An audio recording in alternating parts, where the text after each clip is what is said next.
8:39 now. A city councilman wants a grand jury investigation surrounding the JEA sales talk process.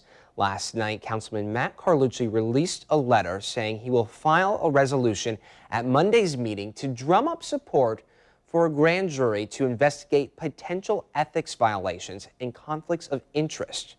This comes after Mayor Lenny Curry's push to speed discussions of the utility company's future, including the current sales talks. Joining me now is News4JAX political analyst and Jacksonville University's Director of Public Policy Institute, Rick Mullaney. Thank you so much for coming in this Sunday morning. Always a pleasure to have you. A lot to talk about. A lot. Every time I turn around, especially on the weekends, there's a new development in this very fluid situation. Well, for JEA, let's divide it into two pieces. One is the merits of the sale. And there are many good people who disagree on the merits. There are some board members and others that are very articulate on the changing utility industry, technology, and why there's a need for change. And where things should go within that. Yes, to explore that. There are many who think sales in the best interest of the city of Jacksonville. That could possibly, very well could be. And there are those who prefer local concerns. So there's that issue. But separate from that issue is the process.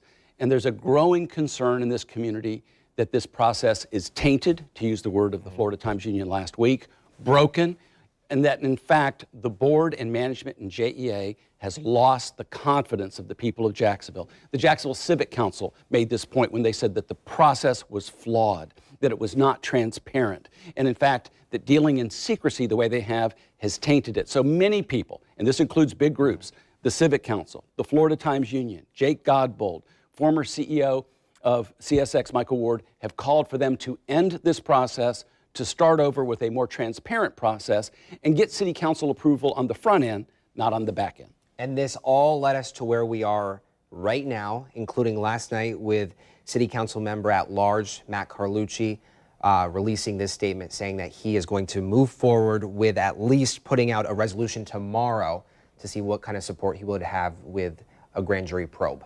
So certainly one of the things that you're seeing is growing concerns I mentioned over the process.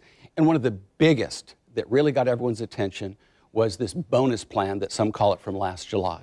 A bonus plan that in the event of the sale of JEA could have resulted in hundreds of millions of dollars going to JEA executives, employees, and others not employed by JEA. And that has caused great concern throughout the community.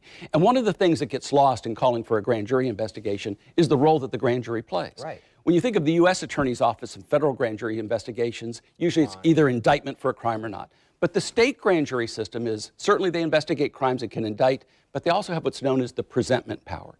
And that means that public officials and public institutions, their conduct can be reviewed by the grand jury to see if they're fulfilling their public trust. If there's wrongdoing, if there's inefficiency, if there's waste, it can be reviewed by the grand jury, and they can file a report, excuse me, called a presentment, and they can make recommendations for the improvement of local government. So often what happens is you see a grand jury reviewing the operations of local government to see whether or not they're fulfilling their public trust. So after tomorrow, with this resolution and the probe of a grand jury, where do we go from there? Well, big things are happening this week.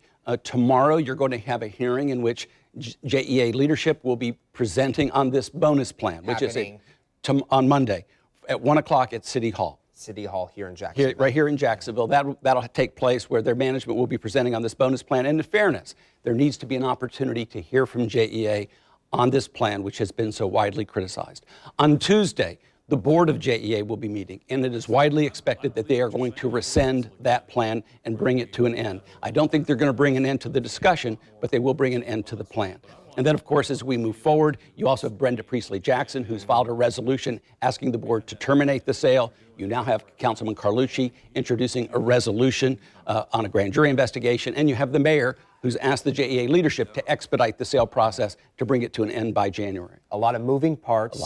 A lot to break down. We thank you so much for coming in on this Sunday morning. We, of course, will continue to follow this developing story and bring you the very latest as it becomes available. While you're away from your television, you can keep up to date on the future of JEA through News4JAX.com. All you have to do is search JEA on our homepage to find dozens of articles. Rick, thank you so much for coming in. Great being with you. Thank you.